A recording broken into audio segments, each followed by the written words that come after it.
just put distortion in my voice.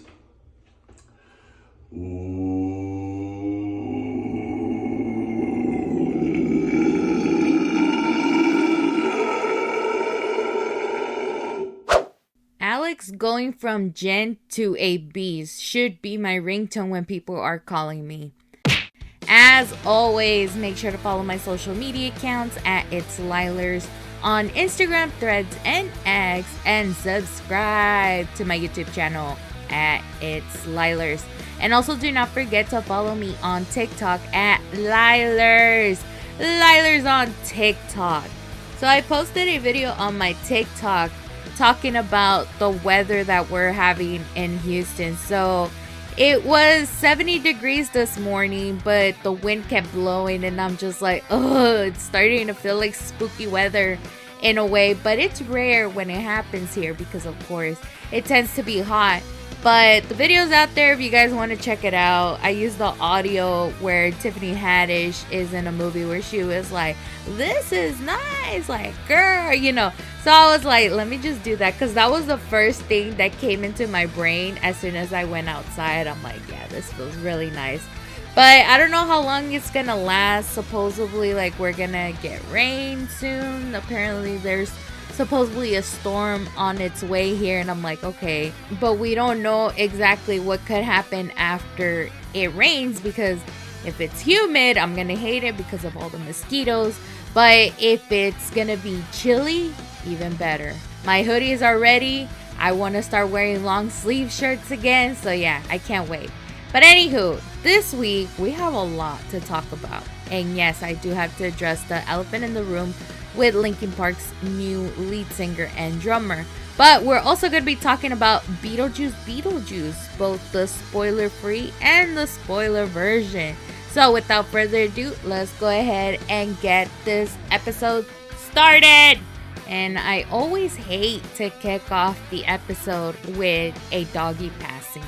And this one comes from somebody that we all love, and that is Fluffy. So Gabriel Iglesias' dog, Risa Iglesias, that's what I'm going to call her, unfortunately passed away.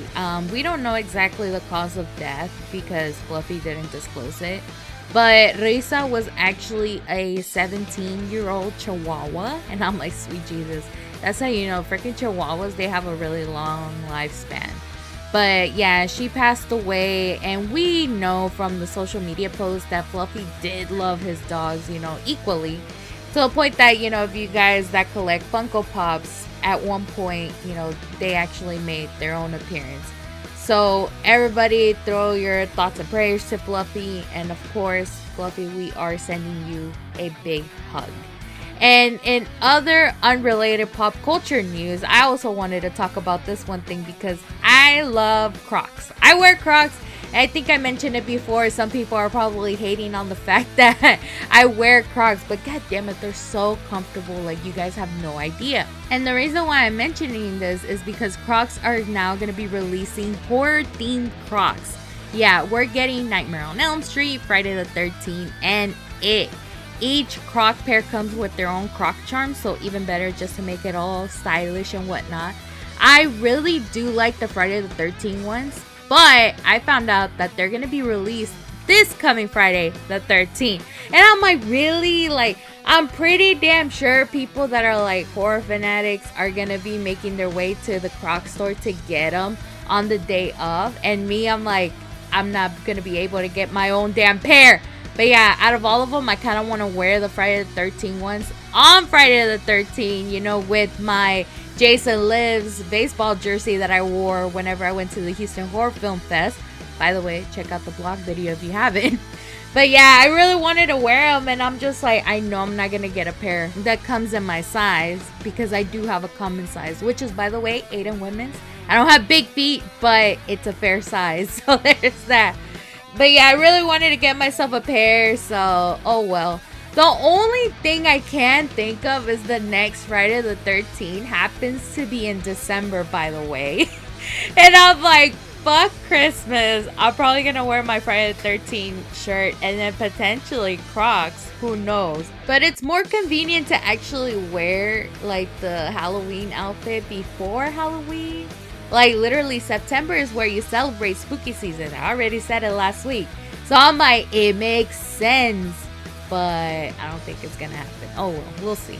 Anywho, if you guys are fans of the 3 franchises that I mentioned and want to check out the Crocs, definitely do so. Look them up. I mean, again, the only reason why I like the Friday the 13th ones, because even though it's beige, I don't like beige, there is that splash of black color, and I'm like, perfect. But yeah, definitely check out the designs. And again, they're going to be releasing on this Friday the 13th. Now let's go ahead and kick off the movies category. We got to talk about Minecraft. I mentioned this in so many previous episodes, especially when the cast was being announced, and even whenever they said, hey, we're gonna make a Minecraft movie. I was like, I can't wait to see what this trailer is gonna give. I saw it and I'm like, oh my god. Alright, so if you have not done so, again, the trailer is available for y'all to check out on YouTube. I actually got to see it on social media, and then when I went to go watch Beetlejuice in movie theaters, I saw it again and I'm like, oh my god. So yeah, they're already promoting it on there. But the way how I can summarize this trailer, if you guys have not seen the reboot of Jumanji, you know, the one with The Rock and Kevin Hart, it's basically that. So watch it and you will understand where I'm coming from when you watch the Minecraft trailer. I will admit though, the way how the actors are coming in this trailer, it's also giving me kind of like a Borderlands vibe. So I'm sorry, I don't see the hype just yet. Is it even a gaming movie without Jack Black, if you think about it? But he comes in as Steve, but like an older version of Steve. I'm hoping this is good and it doesn't give like a negative backlash or something. But they did announce that the movie is called A Minecraft Movie and is set to release on April 4th. So if another trailer comes out kind of explaining the plot of what the storyline is gonna be, I'll let you guys know. Already we're getting the reviews for Joker Folia Ducks and it's starting to come out not so good. So I have like 2 quick summary reviews from Variety and IGN, which yeah, we already know about IGN, but still. So Variety posted that Joaquin Phoenix and Lady Gaga star a crack jukebox musical, but it doesn't let Joker beat Joker enough. The premise of Joker Folia Ducks is an audacious concept. It's one that demands an audacious execution, and for the most part, that doesn't happen in the film. This one is my not so favorite. IGN rated it a 5 out of 10, which it says, unfortunately, the DC sequel gets bogged down by a lengthy courtroom saga, which not only keeps the dazzling Lady Gaga away from the spotlight, but centers the movie entirely on its own predecessor without doing or saying anything new. It continues on the social media post saying, despite the best efforts of Joaquin Phoenix, Lady Gaga, and an opening hour set in Arkham Asylum, Joker Folia Ducks wastes its potential as a movie musical. And then it just repeats the same thing that it said on the post. Now, I already put in my 2 cents of what I thought about the film whenever we talked about the trailer. It will be receiving mixed reviews now that I'm looking at it, but so far it looks like the Rotten Tomatoes score may not be a little bit favorable on that aspect. So, you know how I feel about mixed movie reviews. I'm gonna watch it, and potentially either it might not be like how it is with Beetlejuice. It might just be maybe like a spoiler-free review, and then I'll let you guys come up with your own assumptions, because the spoiler review might not even favor the movie whatsoever. We'll see. I just have to watch it, and we still gotta wait until October, and then we'll settle down to see if for once I agree with IGN or we'll go ahead and disagree like every other review that they have given. Anywho, so let's go ahead and move it along. Screen Thrill supposedly says that Josh Brolin has reportedly been offered to play Hal Jordan in the Lantern series. At first I was like, that's still going on? I honestly thought it was scrapped, but The Lanterns was announced by DC last year in January, and it has been picked up by Max this past June. And this series is going to be like 8 episodes in the first season. And it's gonna follow Hal Jordan and Josh Stewart as they investigate a dark Earth-based mystery. It is also said that Nathan Fillion is expected to come to the Lantern series as Guy Gardner, given the fact that he has voiced Green Lantern in so many animated series. It is not said or confirmed when the series is gonna be out, but I'm thinking it might happen next year. And the whole thing with Josh Brolin, he hasn't even made the announcement if he accepted the offer. So keep your eyes peeled if you are interested in this franchise. And yeah, we'll talk about it whenever like they release a trailer or something. The last thing I have for you guys in the movies category is that there is going to be a film that's called Famous, made by A24. That's going to be starring Zac Efron and Bridgerton's Phoebe Dynevor. And this movie sounds very intriguing because it says it's going to be a provocative and highly entertaining Los Angeles set thriller that explores the dark side of celebrities. So I want to see this for sure. It's like Dark Side of the Ring for wrestlers, but for famous people. So yeah, if a trailer does come out, we're definitely going to be talking about it. And hopefully it is interesting enough to go and watch it. And now it's time to talk about TV news. Finally, I have two for you guys. So, Bella, where have you been, loca? The Twilight Saga is now going to get an animated series for the book Midnight Sun. You know what's funny? I have that book and I never finished reading it because, again, I suck at reading these books because I fall asleep. But the only thing I do know is that this book is basically Twilight through Edward Cullen's perspective. And speaking of Edward, is Robert Pattinson coming back to voice him? Who knows? But the series will be exclusive to Netflix. We have not heard any confirmation whenever it will be released. I'm hoping maybe next year. I'm also hoping that it's going to be better than Twilight. It is going to be animated series though, so I don't know how I feel about that. The next thing I also wanted to talk about is South Park. What? So they did confirm that South Park will be coming back next year, and creators say that the reason why is because they're skipping the election on purpose, and because it is a government topic or political topic, we're not gonna discuss all about it. But you guys already know about South Park and how they like to recreate scenes or, you know, make parodies of, you know, things that are happening in pop culture. So it's awesome that they're doing it, because what's the point of making jokes with politics when people are always gonna have negative feedback for it? And the creators are not risking it, so there's that. They also did add it that another reason why there's a delay is because they're, quote, waiting for Paramount to figure all their shit out. Personally, I stopped watching South Park since I was probably a teenager. And then I rewatched it again because I was talking to an ex that liked South Park. But that was like back in 2017. So I'm like, okay, what's the point of me watching South Park again? Yeah, sure, it's funny and whatnot, but I don't watch them. So anywho, that's news for y'all. And that's the last thing I have for you guys on the television category. Now let's go ahead and dive into music with Linkin Park. Yes, we gotta address the elephant in the room. So Linkin Park got a new drummer and a lead singer, and there's a ton of backlash there. So fans are already comparing the singer could have been better. And if you guys do not know, her name is Emily Armstrong, who happens to also be the lead singer for the band called Dead Sarah, which I have never heard of it. Here's the thing, I'm not hating, I'm being very biased, and you will see why. And I'm very blunt at that too, so I'm not gonna be saying, oh no, I hate it, this and that. Try to see it through my perspective. And I know I mentioned it in previous episodes where I just said, you know what, like Linkin Park should have just died with Chester Bennington, this and that. There's no way that other fans know what Chester would have wanted for the band after his passing.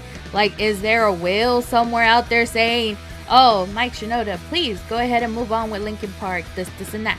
No one knows, okay? So everybody has a right for their own opinion. I have mine, and that's my thing. Try to see it through both perspectives. I know a lot of fans are saying, oh yeah, no, like, love it or hate it, we love the new Linkin Park, this and that.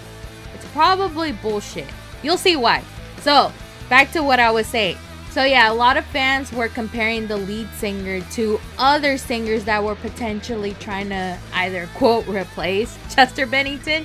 And I only say quote because no one can replace him whatsoever.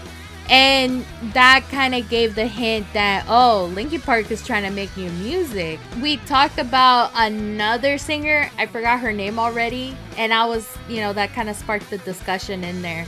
But then I also came across on a video on TikTok where there was this guy whose name is Ivo Rosario.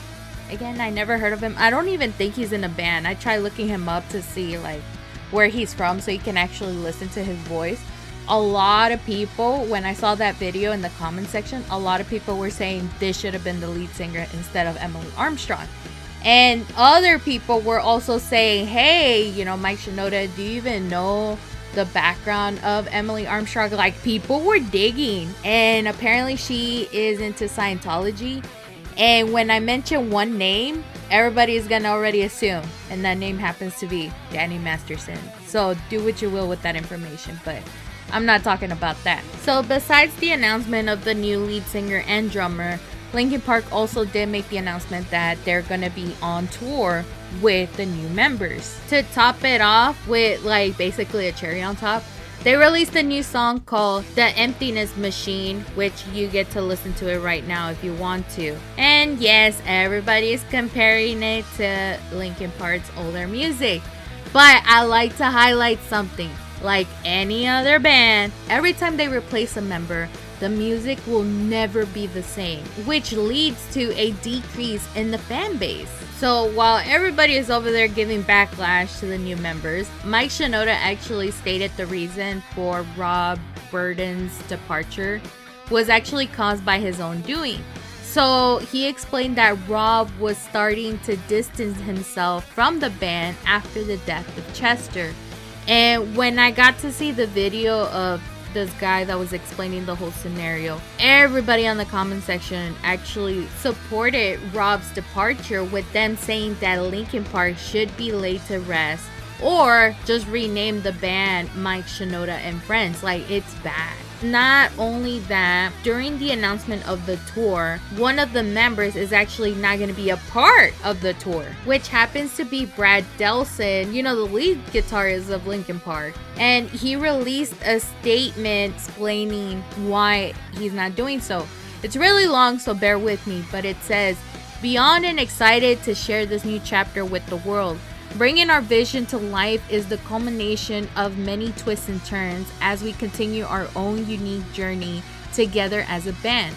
We couldn't do it without a belief in what is possible, even when things seem impossible, without the ability to listen, particularly when emotions run deep, and without the support and love of everyone around us. Thank you, thank you, thank you. In awe of Emily and Colin for their talent, passion, and partnership. Deep gratitude to all my bandmates for their humility, hard work, and friendship. I've always felt deeply connected to and proud of our live performances over the years. I've realized I strive most when I'm actively working with my bandmates behind the scenes, in the studio, collaborating on our new music, and helping build our live show. I am so proud of everything we continue to create together. While I will not be performing on tour in this new chapter, I am super excited to introduce Alex, my handsome deputy on the road. Alex is a world-class musician, a kind and thoughtful friend, and we are truly fortunate he'll be contributing his unique talents on our LP universe. Fresh eyes, honest appreciation, and devoted teamwork have brought us to this special moment. The privilege of sharing creativity with you. Thank you for joining us to the journey.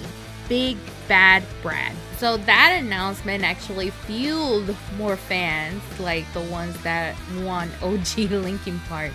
That led to Mike Shinoda posting, I don't know if this was on a Discord or something, but he said, quote, "And please do what you can to support our new members and gently and kindly bring people on board. It's hard for a lot of people to adjust to change, but if someone is being reasonable and it's just difficult or hard, that's understandable. This new chapter doesn't replace the old, it's only additive."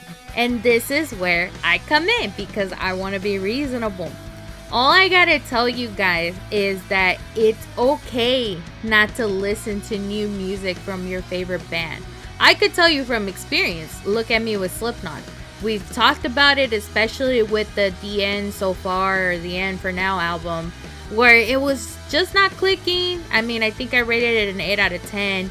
And sure, you know, we looked into depth with the lyrics, but I don't listen to that album as much as I do with the OG music, you know, like the self-titled, All Hope Is Gone, Volume 3, and Iowa.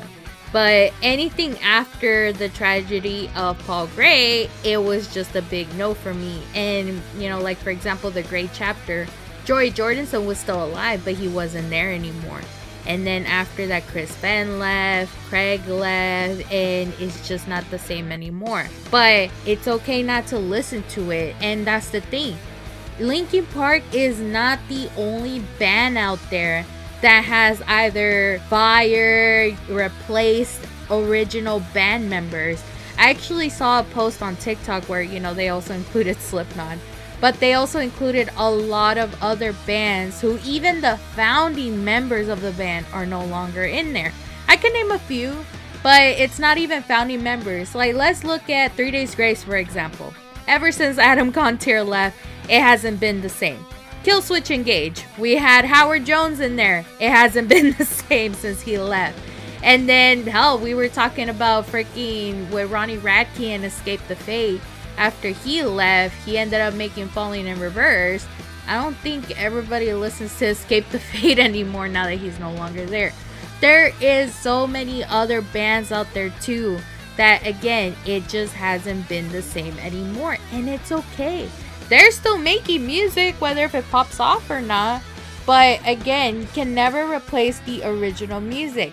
And I mentioned Killswitch actually. Whenever I went to go see Slipknot live, they actually co-headlined with Killswitch Engage with the new lead singer. And I was like, this is not what I remember. Well, yeah, because there's a different lead singer now. It's no longer Howard Jones. And people were actually jamming to it, even though if it was the old songs being performed by a new voice, people still jam to it. So I think that's what people are seeing with Linkin Park. They want to see the old songs being performed. However, the only thing that's going to be different is that it's being performed by a female lead singer, which I think, you know, I don't want to be feminist or anything about this whole situation. Just people want to hear a male voice re-singing a male original voice. I don't know. That's my thoughts on that. I don't want people to be hating like, oh no, women have every right. Yeah, but again, it's just like you're comparing it to a legend. Chester Bennington, even though he passed away tragically, you can never replace that kind of voice. No one can mimic it. And another one, for example, like in the Hispanic community, there's Selena Quintanilla. There's so many people out there that have been trying to do like songs trying to imitate her voice, and it still hasn't clicked. There is no other lead singers that can actually mimic it. I think at one point, Journey did had a lead singer that sounded exactly like the original, but it's just a rare occasion. So you can hate it as much as you want, but at the same time, you guys just throwing your hatred out there is not gonna change a thing. I get it though, right now with the recent announcement, everybody is attacking it, but it's all gonna die down as time goes by. And the whole situation, for example, like everybody's mostly hating on the lead singer than the drummer, but the reason why everybody's hating on Emily Armstrong is because of that whole Scientology thing. Voice wise, yes, it's good, but there's some improvement needed. Why? Because she's trying so hard to imitate Chester's voice. There was a video that I saw, I want to say it was Crawling, that she was trying to sing, and you can hear her voice just crack out like it was done for. It was just like that one song that Kid Box imitated from Mariah Carey's We Belong Together. One person tried to sing it and it cuts off, and I'm like, I'm dead. That's the thing, like I feel like Emily shouldn't even try hard to imitate Chester's voice. It's not gonna happen, honey. And the more you try to do it, the more hatred you're gonna get. Stick with what you can do. And that's the thing I learned in other videos. Like I think even Alex Terrible from Slaughter Prevail mentioned, do not force the voice because it's not gonna come out the way how you want it. I'm not a singer or anything, but I've heard people, talk about how they got their voice. And, if you sing the way how you're meant to sing without forcing your body or anything, you're gonna come out great. If not, the more you force it, the more you're gonna damage your vocal cords. So that's all I gotta say about Emily Armstrong. Now, the whole thing with am I gonna listen to the new music from Linkin Park? Hell to the fucking no. That's me though. That's the thing. I'm only one person out of, I don't know how many followers they have in Linkin Park. I want to say 7 million. Me, just one person? Don't come at me, because again, I'm just me. Everybody else though, they're gonna continue doing what they please. I don't care what you guys say. Like, I'm still gonna listen to them, just not their new music. You can still listen to Chester's voice through the old music. You don't have to listen to the new one and still be a Linkin Park fan. I'm not saying I'm a huge Linkin Park fan. I listened to Linkin Park when I was in high school, by the way. But I will still listen to Chester Bennington. I'm not gonna listen to the new music, so there's that. Now, before we get all rambled up and everything, I just want to point one thing out. At the end of the fucking day, no one likes change and no one likes pretenders. If people hate your opinion, tell them to mind their own business or to fuck off. And above all, no one can replace Chester Bennington. May he rest in peace. Now, with that being said, let's go ahead and move it along with Slipknot news. So Knotfest Iowa is slowly approaching and they released their band schedule. So if you guys are planning to attend Knotfest, I got you covered. So it's going to be split into 2 stages, one being the main stage and the other one being the pool stage. And the event is set to start at 11:30 a.m. with Holy Wars taking the main stage. So if you guys are planning to, let's say for example, have access to the Slipknot Museum, plan ahead so that way you're able to see some of these bands perform. There is a little gap between Holy Wars and then the next performance, which is going to be Zulu in the main stage. But then after that, it's going to start getting all split up. So if you want to see those perform at the pool stage, you're going to have to travel. I don't know exactly where it's at. I want to say it's on the opposite sections. But then after those, which they're performing on the pool stage at 12:45, literally maybe 30 minutes later, boom, Vended takes the stage on the main stage. And then to the pool stage is going to be Spine at 1:45. Then Poison the Well at 2:15 at the main stage. Swollen Teeth is going to take the pool stage at 3 p.m. with Hatebreed taking the main stage 30 minutes later. And that's how it is. It's a 30-minute gap. Twin Temple is going to be at the pool stage at 4:30. And then Knocked Loose is going to be at the main stage at 5 p.m. Then Dying Wish is going to be on the pool stage at 6 p.m. Till Linderman is going to be at the main stage at 6:35. War is going to be the last band performing at the pool stage at 7:35. And then voila, Slipknot takes the main stage at 9 p.m. It is said that Knotfest Iowa is going to open their doors at 11 a.m. So again, plan ahead. A little side note, I'm really glad that they left Till Linderman before Slipknot. I want to see that engagement. I want to see Till hanging out with Corey and Clown. Maybe talking for a possible collab, Rammstein and Slipknot, just saying. But yeah, honestly, if Slipknot were to tour with Till Linderman, oh, that would be a dream come true. Or even with Rammstein. But still, I love that, they're collaborating to do Knotfest. And I wish I could go. But I talked about it before. It's hella expensive for me. It's even more expensive for me now that I'm pretty sure they don't have hotel package still available. And since we're already talking about Slipknot, there's also another announcement. The annual German festival Rock AM Ring is coming back on June 6th through June 8th, 2025 in Nuremberg, that is located in Nuremberg, Deutschland, or Germany. And the thing is that I was surprised to see the bands that are going to be performing. And apparently it says all artists are listed alphabetically, but still the first thing we see is Bring Me the Horizon and Slipknot like right next to each other. But it gets better. Sleep Token and Lorna Shore are going to be there. Like, what? Yeah. Also, A Day to Remember, Biffy Clyro, K.I.Z. or Kiz is also going to be there.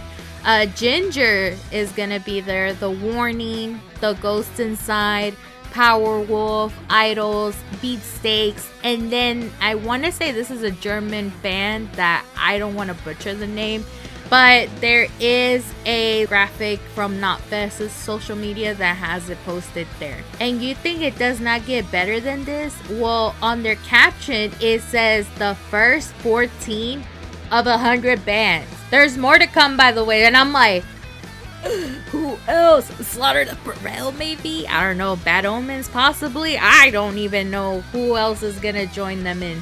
But so far, it's good. And I'm over here like, maybe I should probably save and potentially go see that, because there's a lot of good bands. Don't get me wrong. So, we'll see. Anything can happen in the span of 8 months. I don't even know. Is that even the proper math? You tell me. But besides this festival, we also have another rock fest that is called Machaca, and this one is taking place in Guadalupe, Nuevo León, Mexico. And it's also going to be on November 30th of this year. Who's going to be there, Lielers? Well, headlining is going to be Limp Bizkit, but alongside with them is going to be Marilyn Manson, Simple Plan, Hoobastank, and surprise band to be announced. I wonder who it could be. Maybe Crossfade? Who knows? But yeah, that fest is happening soon. If you guys are interested, you can get tickets at machaca.mx. You know, I'm kind of jealous that Alex Terrible actually got an invitation to listen to Venden's debut album. So he actually posted like a card on his social media where the letter says, quote, "You've been invited to experience Venden's debut album in fall before it's available to the public. This package has only been sent to exclusive hand-picked group of artists and individuals. We've chosen you because you have helped us along the way or inspired us to do what we do. Enjoy, Vended." And I remember the very first video, or I think it was the second video that I got to see that involved Slaughter to Prevail. It was them meeting Corey Taylor, and I remember we talked about this on a previous episode, where you can see Alex's face getting all like fangirl right there, like, oh my god, it's Corey Taylor, because he's a big fan of Slipknot. It's like one of the things we have in common. But Corey Taylor was talking about that the reason why he knew about Slaughter to Prevail was because his son Griffin was telling him about it. So Griffin listens to Slaughter to Prevail and was probably inspired to, you know, make music kind of like with their signature style in a way. So I'm pretty glad that, you know, hey, Alex gets to listen to that debut album because he inspired them. So it's good. I love that. So hopefully whenever the album comes out, we'll get to talk about it. So far, the songs that I've listened to from them is pretty good. So I don't know if they're going to include that in the debut album or they're just going to come up with new music. But we'll talk about it eventually. Now, the last thing I want to talk about in the music category is that Variety announced literally today that Kendrick Lamar will perform at the Super Bowl halftime show. And I figured that Kendrick is finally going to settle the Drake roast once and for all on national television. And that wraps up all I have for you guys in the music category. I only have one thing in the gaming category, and that is, with the help of John Cena, SpongeBob and company are collaborating with the mobile game Brawl Stars. I've never played this game, but I want to talk about that little promotional video that I got to see. Why is nobody talking about the boat that John Cena is on? Literally, you can see it on the side of the boat. It's called the John Cena, as in Cena is spelled SEA-NA. Cena. I'm like, oh my god, I can't with him. But anywho, if you played the game Brawl Stars, you will notice the SpongeBob characters dressed in outfits from the game. So yeah, have at it, guys. But yeah, that's all I have for you guys in the gaming category. Now let's talk about wrestling before we start talking about Beetlejuice. So bear with me.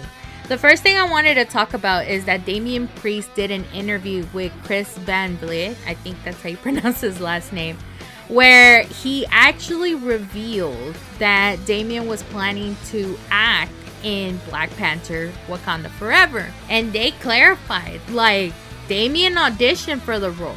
Marvel offered him the role, but Damian says, quote, "It got taken away from me." And everybody started pointing the finger at Vince McMahon. Even more reasons why we need to hate the man. And the thing is that I don't think people understand that he wasn't gonna play no more. Like, as soon as I heard the interview, I was like, I don't think he was gonna replace Tenoch Huerta. He was gonna be Atuma, like Namor's big buffy guy, and potentially giving us like this awesome scene between him and Okoye just battling it out. If you guys don't remember, go watch the movie. But that's who I think he was supposed to be for the role. I remember when I saw the interview, I mentioned it to my dad, and even my dad could see it's like, man, this would have been perfect for him. And the only thing we can think of is maybe in another universe it did happen. Who knows? But yeah, that interview said a lot of things, especially another part where Damian is saying that maybe him and R-Truth should be like in a tag team because the man is just hilarious. But right now, we're not going to see R-Truth anytime soon because supposedly Bronson Reed, killed him and whatnot. And I'll get into that in a bit. But we mentioned Mr. McMahon, and that is the next thing I wanted to talk about. So Netflix released the trailer for the documentary series that's going to be called Mr. McMahon. It covers the rise and fall of Vince and how people saw him, both fans and the media. We mentioned it before. But now that we got the trailer, we got to see an in-depth look what it's all going to be about. And we're talking lawsuits involving steroids and sexual exploitation. Like, you even get a glimpse of Chris Benoit. There's a theory, guys. I know a lot of people, wrestling fans at that, have different opinions about what happened with the whole mess that happened between Chris Benoit and why WWE covered it up. There is the thing that I have a feeling, yeah, sure, CTE was a probable cause of why Chris Benoit did what he did. But I also feel like the reason why WWE just wiped him from that database, like WWE database, is because I feel like that heavy steroid use traces back to Vince McMahon. And maybe that's why it's like, no, we're just gonna cover it up and pretend nothing happened. Like, they wiped him from existence. And the only reason why we still talk about him to this day is because, he was a great wrestler, aside from what has been happening behind the scenes. But back to the trailer, there was interviews from a bunch of past wrestlers, of course, not the new ones because they're under Triple H management, but Papa H actually is one of the people that they interview. And all the past wrestlers, I don't know if they're saying anything good or bad or whatever, but they're just saying it all out. And that also includes Vince McMahon. This was before all the mess that was unraveling with the lawsuit that, led to Vince to step down from WWE. I'm ready to see it. I don't know how many episodes it's going to be and if they're going to release it all in one go on September 25. Either way, when it does get released, we're going to be talking about it. I don't even think it's going to be like a spoiler-free version. We're going to talk all spoilers about it and maybe have a mini discussion. We'll see. But no, yeah, we're definitely going to be talking about it. I'll put out my opinions on there because I never talked shit about Vince McMahon in such a long time.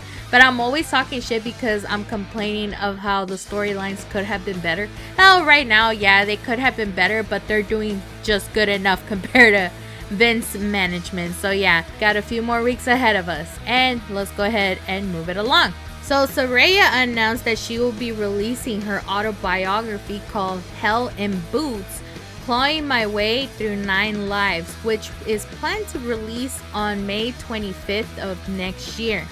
Again, I'm terrible at books, but if you guys are really good at reading, definitely go check it out. Now, remember how I was talking about Bronson Reed literally just now and last week, and based on his storyline with him, killing people off? Well, unfortunately, it was announced on Raw that he got COVID and was removed from the Intercontinental Championship tournament, only for him to be replaced by a quote injured Braun Strowman, because he was okay enough to still go into this match.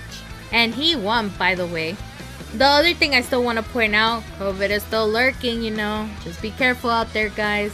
And speaking of Raw, I don't know if you guys noticed, but they got a new commentator. The guy's name is Joe Tessitore. I think that's how you pronounce his last name.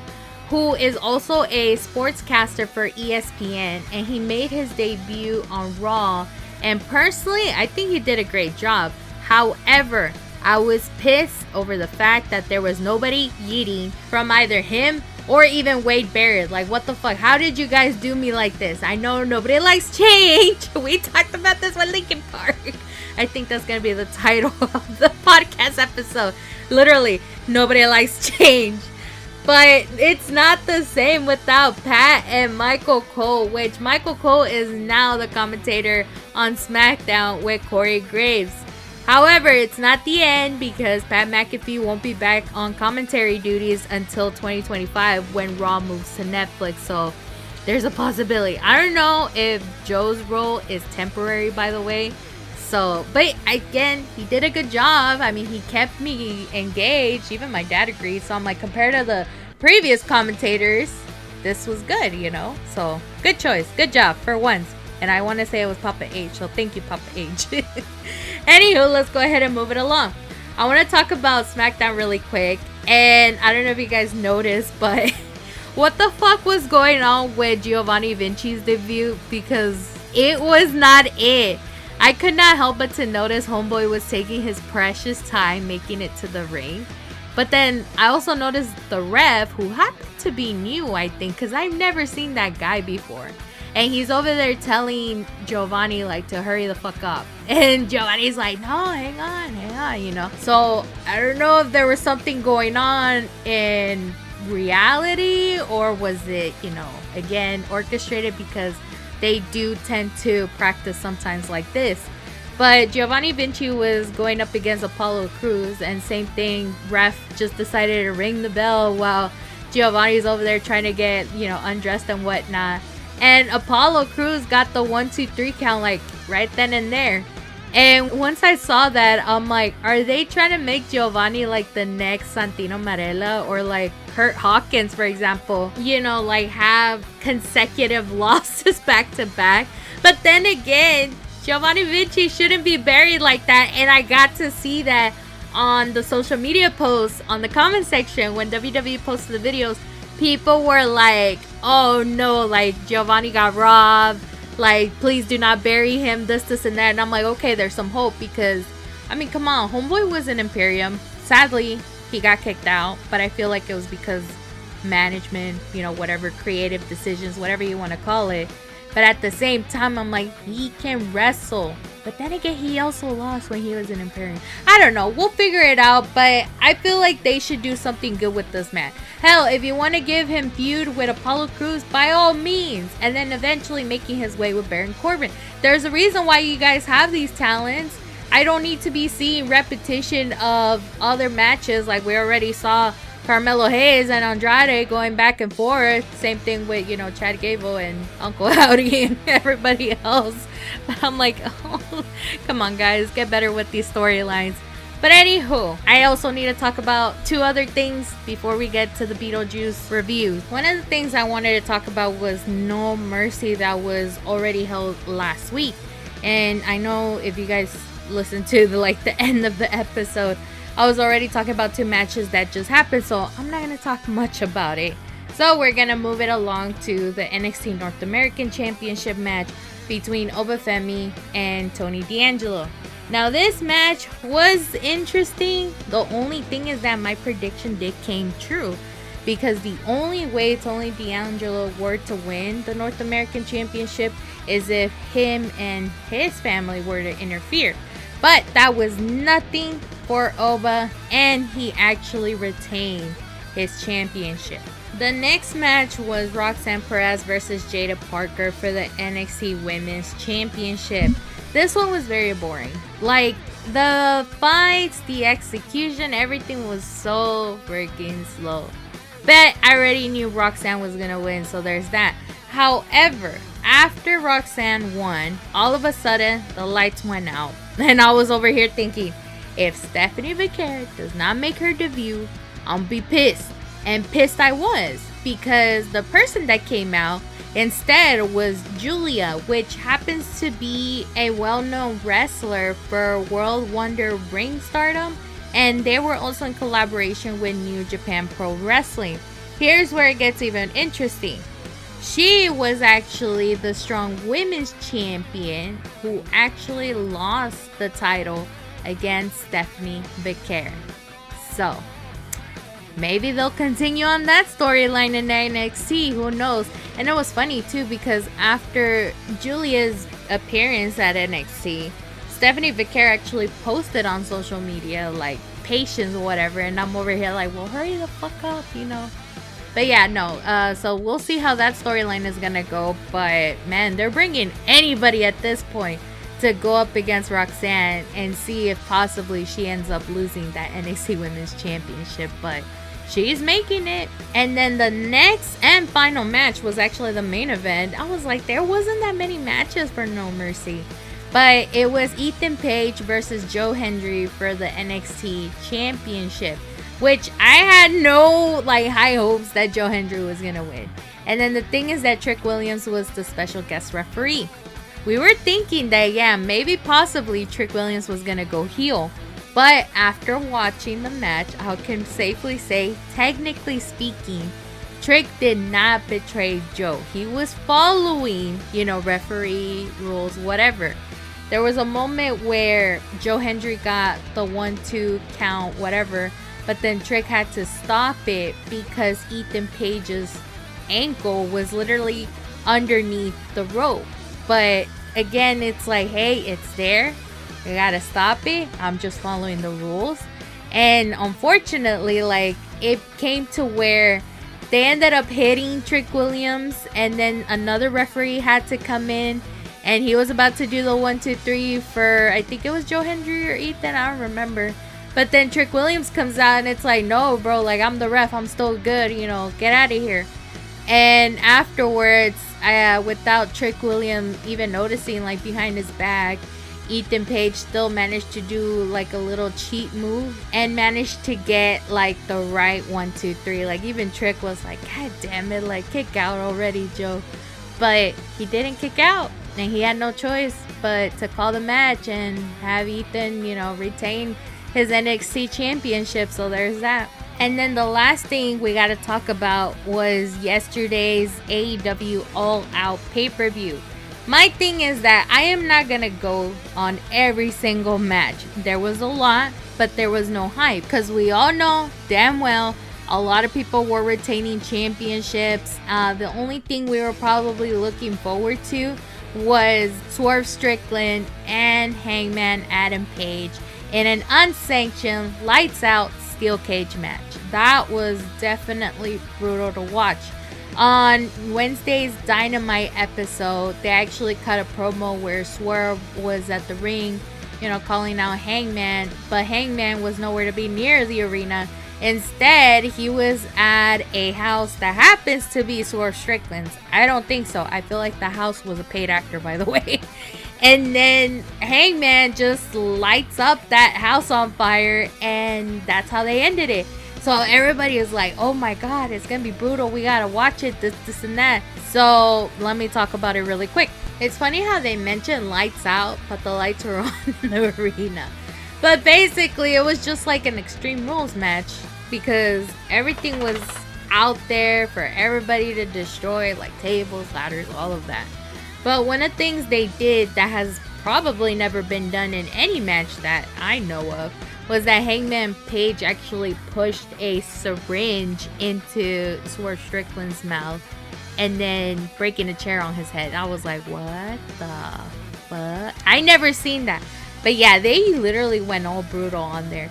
It was nice, but unfortunately, Hangman actually won the match. So who knows if there's going to be another one. And especially like in this kind of scenario where it's going to be another Extreme Rules match. But yeah, it was very brutal. I think a lot of fans were so engaged because it was all hands on deck, not like any other matches. But still, I was like, that should not be the highlight out of the whole pay-per-view. So come on, AEW, do better. But yeah, that basically wraps up all I have for you guys in the wrestling category. And I guess throughout the whole show. And now it's time to talk about the Beetlejuice movie review. Holy shit. And I'm already doing this for almost an hour. And I'm like, I'll try my best to keep it brief. If not, another long episode. When was the last time we've done it? But yeah, we're going to go ahead and kick off with the spoiler-free version. So that way, if you guys have not seen the movie, you are free to listen to this version. And then if you go watch the movie, you can come back and listen to the spoiler version. But yes, after 36 years, Beetlejuice finally gets a sequel. Tell me why there were a lot of people watching the movie with me early in the freaking morning, by the way. So here's the Rotten Tomatoes score. Right now, it is sitting at a 77% certified fresh score.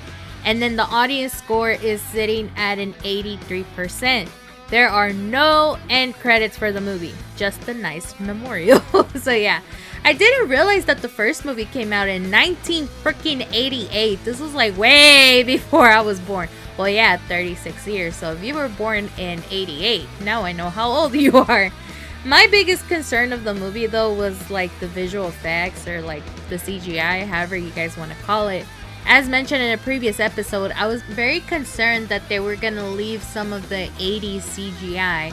But the more I think about it, I wonder, did the graphics give it like a Tim Burton signature? Or did it jeopardize the positive reviews from critics? Because if you ask me, 77% is kind of low.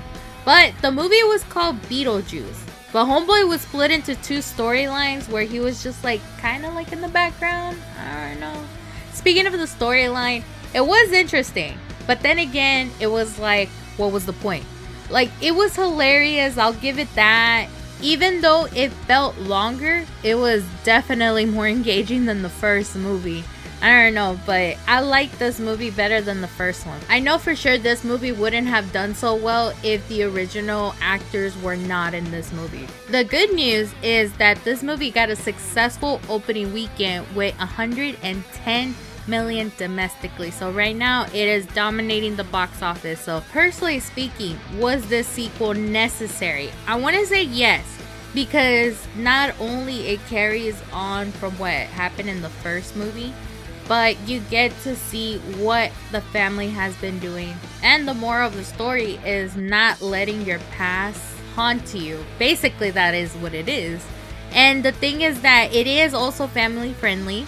So you can actually watch the movie without you getting all freaked out. So you could think of what, maybe Nightmare Before Christmas kind of feeling vibe. Spooky movie, but yet funny at the same time. Honestly, you'll get a laugh out of it.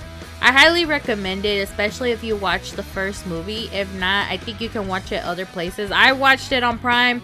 I don't think it's still there anymore. If not, just wait until Halloween and then rewatch the first movie to understand the second movie for sure. But overall, I do agree with the Rotten Tomatoes score. If I were to give it a 77% review, yeah. The reason why is that there were some scenes in there that should have been left out. And other scenes that were extended could have been shortened. That's why the movie probably felt so long. Who knows? But yeah, if you watch the movie and want to follow along with the spoiler version, you will understand why I'm giving this rating. If not, again, go watch it and then come back. So, without further ado, let's go ahead and start the spoiler version. So here's your spoiler warning in 3, 2, 1. Michael Keaton, you son of a you, cracked me up. I don't think we got to see this soft side version of Beetlejuice in the first movie, and I think that's why it made it so funny too. Like, he was over there ready to drop everything for Lydia while also hiding from Lielers. And then I can't help it, but when Beetlejuice was talking in Italian, it threw me off. Like, what the fuck? I did love the dramatization, by the way. 10 out of 10 for sure on that moment. And then I've seen videos on TikTok already how they're comparing Beetlejuice giving Lydia what she wants and Rory being like the douchey boyfriend that nobody wants. Because like Lydia was over there telling Rory that she wanted to have like a private wedding. He's over there inviting I don't know how many influencers that has a certain follower count. And then when Beetlejuice comes into the picture, he gets all of those influencers getting swallowed up on their phones like what we've seen on the trailer. And then boom, disappearing. And I'm like, thank you, you know, like he's being a sweetheart to Lydia. Let us not also forget that Dolores is a freaking queen. Her trying to seek revenge after what Beetlejuice did to her and still having a dramatic moment by making a black dress. I'm like, by the touch of her finger, she can make anything black. I need it. Please. I need that power. Anywho, her and Beetlejuice's wedding story, wow. It gave me inspo. Except I would exclude the poisoning part. But yeah, I really loved her. She was very iconic. And maybe potentially a lot of people would like to dress up as her for Halloween. And of course, the moral of the story. Lydia was definitely focused on her past from the first movie. And she was not moving forward to what was happening in her present. And it shows how much time you can lose if you keep focusing on the past. In her situation, she didn't have the opportunity to spend more time with her daughter. This is the part where it could have been better because she was so focused on Beetlejuice potentially coming back and whatnot. When instead, it would have made sense if she's so focused on the afterlife, trying to seek for her husband or ex-husband's life. But she also explained it that, you know, I guess they were divorcing before he passed away. I don't know. That's where I was like conflicted with the whole storyline where I'm like, it could have been better, but it was also confusing at the same time. The other thing, speaking of death, was basically Lydia's dad, Charles Dietz, and her husband, ex-husband, whatever, Richard's death. It wasn't really like something we should focus on. It was more like a side story, but it just didn't give that afterlife purpose. I'm like, oh, everybody is there in the afterlife, but again, what the hell was going on over there? Personally, I would have loved to see like Beetlejuice, for example, if he was over there still thinking about Lydia after so long. He probably would have seen maybe her getting married, and then if he were to see, oh, the husband died, let me go haunt his ass. And maybe that's why Lydia couldn't see him in the afterlife, or, you know, see him as a ghost. I'm just saying, that's a personal opinion. But anywho, let's go ahead and move it along. The storyline that kind of got me more hooked in the movie was when Jeremy was manipulating Astrid to, you know, bring him back to mortal world. And I really did not like how it ended. Like, all of a sudden, Astrid had her ticket to the afterlife, and Homeboy's over there, like, about to go to the mortal side, but he needed to get something stamped, which, again, I guess that's the whole part of the storyline.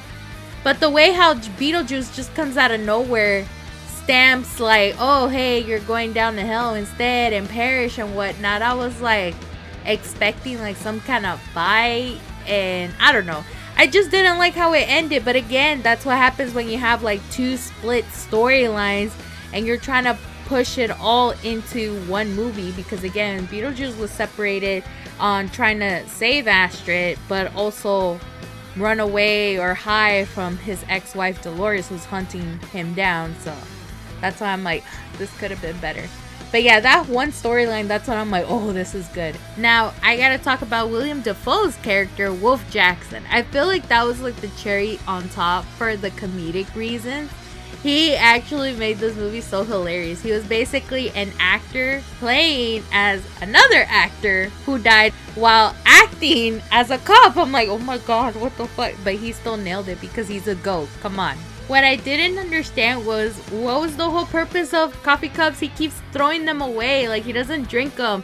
And they all just get all piled up in a trash can. But it was funny, you know? But anywho, the other thing is that I guess I understand why there's not going to be another sequel for this movie. Because Delia, apparently she died by snake bites. So there's that.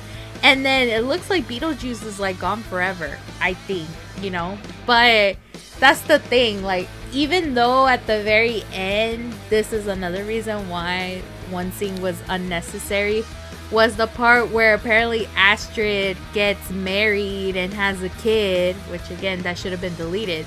But she pops out a baby Beetlejuice, and then Lydia wakes up, and it's like, oh, it's a dream. But then Beetlejuice is right next to her, and then she actually wakes up again, and he's not there. So I'm like, is Beetlejuice actually gone or what? You know, that's the thing. It doesn't make any sense. And again, there was no end credits for that. So I do agree that they should have just removed that whole scene because it threw me off.